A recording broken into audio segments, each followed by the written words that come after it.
સરકારશ્રીમાં અમે એની માંગણી કરવામાં આવશે. એટલે સર આવતો મેળો છે એ રેસકોર્સમાં જ યોજાશે કે પછી અન્ય સ્થળ પર? અમારો પ્રયાસ છે કે સરકારશ્રીમાંથી ગ્રાન્ટ મળીએથી જો એની લેવલિંગ સમયસર થઈ જાય તો એ બહાર શિફ્ટ કરવામાં આવશે. મેળામાં જે રૂલ્સ છે એ રાજ્ય સરકાર દ્વારા બનાવેલા હોય તમામને એનું પાલન કરવાનું ફરજિયાત છે.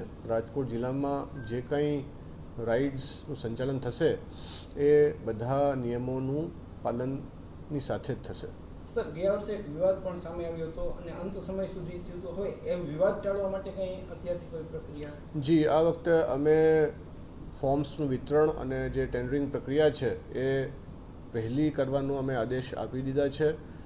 અમે બધા જે રાઇડ ઓનર્સ છે એમને હેન્ડહોલ્ડ કરવા માંગીએ છીએ. એમને સાથે અમે પ્રી બીડ મિટિંગ રાખશું. એમના જે સલાહ સૂચન હશે એને અમે અમારી ટેન્ડરની શરતોમાં સામેલ કરશું અને કાયદાની મર્યાદામાં રહીને જે કંઈ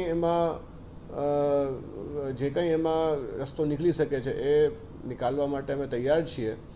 અને અમને ઉમ્મીદ છે કે રાઇડ સંચાલકો પબ્લિકની જે સેફટી છે એને પ્રાધાન્ય આપી જે નિયમો છે એને અનુસરીને રાઇડ ચલાવવા માટે અહીંયા રેડી થઈ જશે. સ્થળમાં કઈ સર ફેરફાર થશે કે રેસકોર્સ ખાતે? સ્થળ માટે અમે જે રિંગ રોડ જે છે ત્યાં એક જગ્યા આઈડેન્ટિફાય કરી છે એને સમતલ કરવાની